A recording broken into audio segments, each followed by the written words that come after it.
So first of all, I want to show you that I actually can fly with two sticks. Sorry for the weird top-down angle, but it's I had to make something work. Now I just need to wait for someone to get into the one in front of me, and then we can take off. So I can push the left stick as my throttle, and now I push the left stick in. It's mirrored, but it's the left stick, and then I pull on the right stick to get liftoff. I can twist for roll, and I can go left and right for yaw.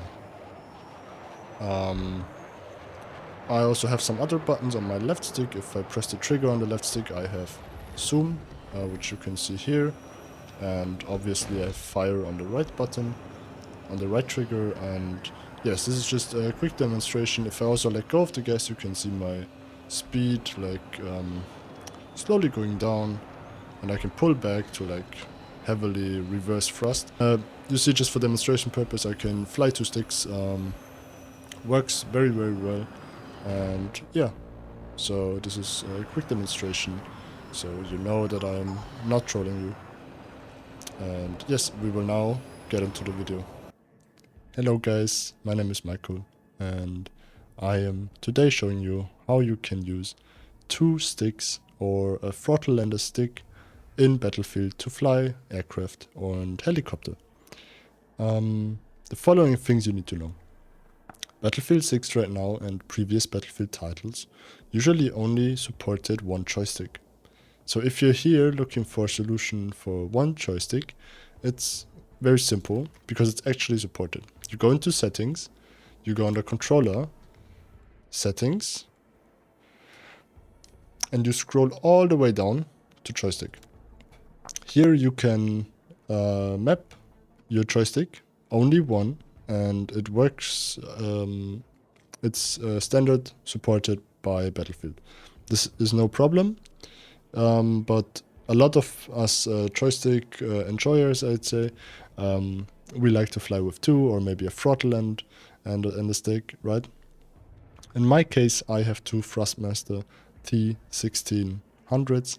The reason why I have a left stick and a right stick and not a throttle is because I usually play Star Citizen, and in Star Citizen you also have strafing on the left stick, and you have roll, yaw, and pitch on the right stick, and it's just two sticks most of the time make more sense because it's not like traditional airplane flying. So how can we make two sticks work? Now the issue is, I think that Battlefield does support direct input devices. Now, an Xbox controller, for example, is X input, and I think PlayStation controllers are also direct input, so it's not the same, but PlayStation controller is supported and joystick is supported, so direct input to some degree is supported. If you go on the Windows key plus R and type in joy.cpl, you will see all your controllers listed. Right now you will only see, for me it's a controller Xbox 360 for Windows. I do not have an Xbox controller plugged in. This is our end goal, because when you have, I can quickly demonstrate this. When I go in HidHide, which is a software we will use later, and I unhide my two sticks, and maybe I hide this.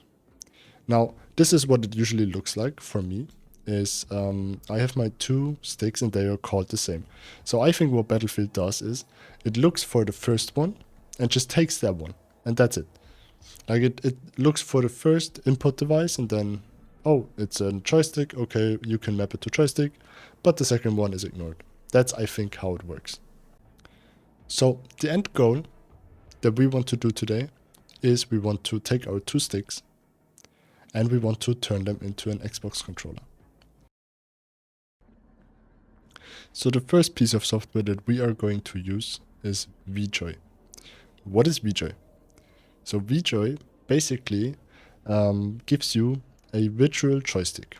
A virtual joystick that you can select how many axes it has, like X-axis, Y-axis, how many buttons it has. It's like just this virtual joystick. And what we are trying to do is, we are going to map both of our real physical joysticks into one virtual joystick. Why are we doing that? Because it's then easier, and I think also the only way to then map this one virtual joystick to the Xbox controller.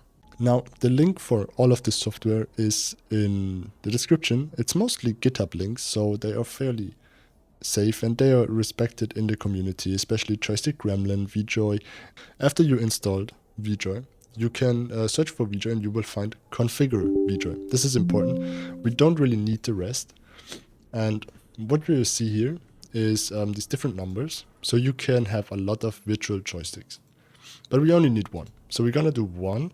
And what we're going to do is we're going to select all the axes, right? A number of buttons. You can do 84. You can do 128. It doesn't matter. You can do 84. You can do 90.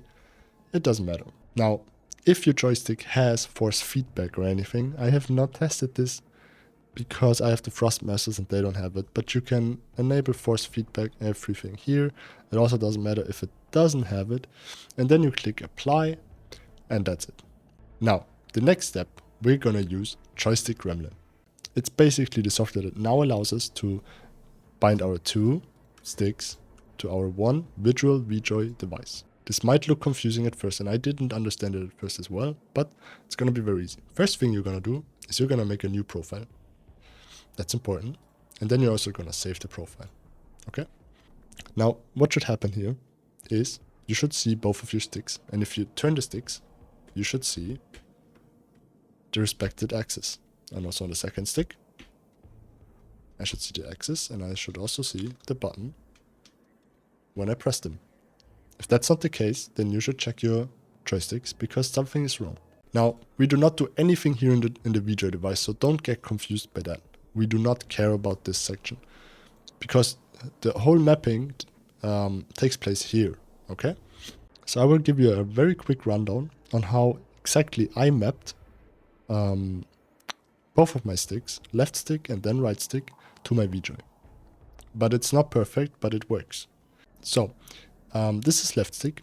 X-axis is when I turn the stick left and right, and I just map this to X rotation. How you do this is it will look like this, and it should say remap here, and you can just click add, and then VJoy device must be selected, and you just choose your axis, in my case X rotation. I don't even use this one, I think, but Y-axis is the one that we care about because we're going to use this later for our throttle. Okay, so Y-axis you want to map to Y rotation, which is, like I said, it's technically speaking just a different axis that is not used on the right stick. Because on the right stick we're going to use the Y-axis, the X-axis, and not the rotation one. Set rotation we don't need, slider we don't need. And then buttons, I just map to button that are left. Because I mapped the right one first, so it took like button 1, button 2, button 3, button 4, button 5, and then it will always take the higher one. So the button 17 is my trigger, button 19 or button 19 here is my left button, then this is my right button, this is my lower button. Yeah, and these are some of the lower buttons on the joystick. Now for the head, this is important because the head is not so easily done. So what you want to do on the head is you want to go head buttons, right? We don't go here, we go head buttons. Then we go add, we can do 4-way or 8-way. I like to do 4-way. We do remap, add, and it will just do buttons automatically, like the next buttons that are available. But one thing that is important is to which button on the virtual one you're mapping it right now doesn't really matter, because it really matters when you later map it to the Xbox controller. So right now you don't have to, you just have to make sure that the buttons that you want to use are mapped to something, right? Like the head buttons I want to use later. So I'm just going to map it to button 28, 30, 28, 29. I don't care, right? Because the numbers, they don't mean anything. Now, for the right stick, X-axis is mapped to X-axis. Y-axis is mapped to Y-axis. Z-axis to Z-axis. Button 1 to button to, you get the point. Like, this is just pretty straightforward with the head, just also like 24, 25, 26, 27. I literally, on the right stick, I mapped almost every single button. I think it's every single button. This is already such a big step, okay? Both of our sticks and all the buttons that we want to use later map to the VJoy device. We can continue to our next step. The next one is HidHide, okay? So after installing HidHide, you will see the HidHide configuration client. On HidHide, you have applications and devices. Now, first thing you want to do is enable device hiding. This is important. And here, everything that is red with a lock is hidden, okay? So all other programs do not see those, not even Windows. So right now, everything is hidden. And if I do Windows plus R joy.cpl, you can see there is nothing. But as soon as I unhide, I see VJoy. If I hide it, it will go away. It's not, sometimes it's a bit slow, but I can unhide the Thrustmasters and then they will show up. Yes. So you get the point. You can hide your joysticks from other programs. Now, why do we want to do that? Because later, when we're finished, we want Battlefield to not see our real joysticks. We don't want it to see the VJoy. We only want it to see the virtual Xbox controller. So we need to hide everything else. Now, if you want other software to not be interfered by this, you can list them here. So, for example, these are the things that you need to list for Battlefield to work. But if you want, for example, Flight Simulator, if it works natively in Flight Simulator, or Star Citizen, you have a native solution, you don't need Joystick Gremlin and everything, you can just list all the exe of those games here, and they will see everything, right? They will see the joysticks and everything will be fine. Now, next step is, again, save the configuration. You can do a save profile, which is very important. We want to use Universal Control Remapper. But for Universal Control Remapper, we need the virtual Xbox 360 controller, which is called VIGEM. You download VIGEM, and it basically is like VJoy, but for Xbox. So it doesn't do anything, it just installs like this virtual controller that's on your PC. And yes, so this is important. And after you install VIGEM and you open Universal Control Remapper, you should see this. Now, very important, if you cannot open Universal Control Remapper through here, this is maybe just a bug on my end, but if not, I always need to start it through the download folder. So when you download it, it's a zip folder, you unzip it, and then you just start it from here. For whatever reason, I don't know, but yeah, that's how I started as well. So you should see output devices have the VIGEM Xbox controllers. And what we want to do now is we want to create a new profile, and you can call it BF6, you can call it whatever you want. As input device, you want to have the VJoy device, okay? Also, after you downloaded UCR, it's important that you now update the HidHide, okay? This is very important. So what you want to do is HidHide configuration client, like we already talked about. You're gonna open it up and you're gonna hide all of those. You can just do it preemptively, hide all of those, and then you add application and you add the UCR exe and the Joystick Gremlin exe. The HidHide is obviously needed. Now we begin to create the profile. So first thing we want to do is we want to start Joystick Gremlin, because now we need our VJoy active. Okay, so this needs to be green. This is very important.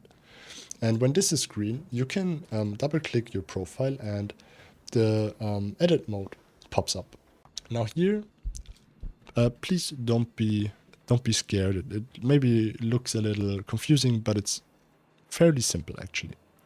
So what I did to do this was I went into controller settings, and I looked at I looked at the settings here, at the buttons that I need, and I saw, okay, fire fire is usually RT and LT, but I will tell you a little bit about this in a second. So this should look identical to how it looks on your end. The only thing that I changed here in the in-game settings is fire was on the trigger, and I switched it to this button because it was empty, and the airplane zoom was also on this trigger, and I switched it to the left button. Reason for that was because since the joystick I have doesn't have a trigger, so I cannot map axis to axis because the trigger is considered an axis and not a button. I had to do button to axis, and what happened was I pressed fire and it translated to the right trigger, and it just I couldn't stop firing again. Like it was some bug, I don't know. And basically what I did was I looked at this and then I just went into Universal Control Remapper. Sorry. And I just mapped things to the buttons that I needed. Obviously, right now I'm screen sharing on one screen, but if you have a second screen, it's way easier. Or you can just follow mine if you have the same sticks. Now, I also have gave them names like pitch and yaw, so you can see it pretty easily. Now, what happens here and how is it done? Okay, so you go in here and you choose what you want to do. Axis to axis is like pretty self-explanatory, and this is what pitch and yaw is. I did axis to axis, which takes two axes with I and maps it to like two sticks, for example, or two stick movements. Like right here we have axis X and Y. This is the right stick, and it maps it to left stick X and right stick Y. And the reason is because it doesn't show pitch and yaw right now, but I think it's because yaw is on the left stick and I want everything on the right stick or something like that. But this is what I did. This is also the part where you can really play around and just try out what you like. Now, if you want only one axis mapped, it looks like this. It's the axis to axis. Axis is always one, and axis is always plural. It's two. So here for the roll. Now this may be confusing to some because I think like the standard roll is the x-axis on the right stick of a controller, which to me, I come from Star Citizen, and with my mapping that I use, I have roll on my twist, so that's why I use the z-axis, and it feels pretty natural to me. Now I map this to right x-axis, which checks out, yeah. Yes, and the y-axis is the right y, which is the pitch, and LX, yes, is the yaw, which is on the controller. It's the left x-axis, the left stick. If you turn it left and right, is yaw, but I mapped it to my right stick x-axis. Okay, if I'm gonna say it one more time, I'm gonna do the Kurt Cobain. Throttle. Now, as you remember, we mapped our left stick, front and back, to Y rotation, which comes in handy because now this is considered a separate axis and we can use it to map it to left stick Y, which is throttle. Doesn't show here. Yeah, I should have said you can also go in here and go this. This is where I looked exactly, because this is a little bit more convenient. And here you can see everything that you need. I also switched around a few things here, but we will go into that in a few seconds. Yeah, then we go into buttons. Now for buttons, you just use button to button, right? We have button 2 becomes button Y. We have equipment 1, button 3 becomes D-pad left.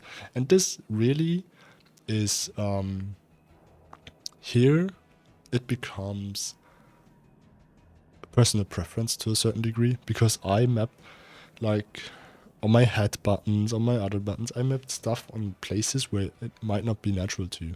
And since on a controller it's not that many buttons, it's pretty easy to do so. Maybe just take that time and really do it. I go through it slowly now. But yeah, it's very preference based, I'd say.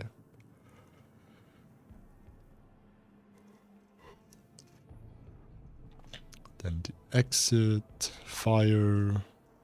Yeah, right here, like I had it on RT, like I used button to access and not button to access, and it just didn't work, so I switched it to button, and you may have to do some debugging in that sense as well, and just be prepared for it. But it's not that many buttons. Like honestly, if you go through this, like this is not that much, right? And this is enough to fly, shoot, everything.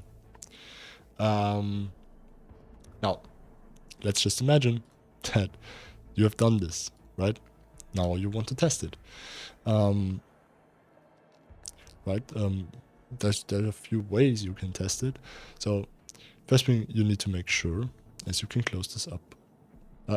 Yeah, you can, but you should always hit the save button on the top left. Now, the thing that is important is as soon as you press the run, this one goes out. So you have to turn this one on again. It's very important because this will always happen. Okay? And this will cost you some time if you don't think about it. So every time you press, and you always have to press this one first because this one goes out anyway. So press UCR and then you turn on this again. Now both should be running. HidHide should have hidden everything from other stuff. Right, if we check out HidHide again, right, give me a second. Now HidHide should have everything. Now, first of all, HidHide should also see the controller now since it's running, and everything else except the controller should be hidden, and these are the only ones that we really need listed here. Okay, if that's the case, then you can go Windows R, Troy.cpl, and you can see that only the controller Xbox for Windows should show up. Okay. Now, if that's the case, you can sort of double check your things, because if you now were to remap anything with your stick, it should show up because it's considered an Xbox controller now. So pitch down, you can just do the movement that is pitched down for you and see if it checks out. And if not, like some of these were reversed, I think. Like yeah, this is correct, because this was reversed for some reason. Pitch down was like back, I think. I don't remember. Or throttle up, it's reversed for some reason. Throttle up is whatever. But I just remapped those with my stick and it was fine. Now, let's say both sticks are sort of, you can remap stuff and both seem to work. And as an Xbox controller, now you want to test. And for testing, you go under community, you go under browse servers, and the one that I just showed in the beginning was this helicopters and chat practice. There's a bunch of those right here. Oh, I just joined, I didn't want to do this. But this one is pretty good because you don't have guns, you cannot shoot, and yeah, it's pretty good. So I will suggest this one. You can just click the blue thing here, and then you spawn, and you take a heli or a jet, and then you can just fly, right? It sounds pretty good. And yeah, just let me know if you have any problems, issues, and I will try to answer you. And yeah, I hope I could help you. Yeah, see you.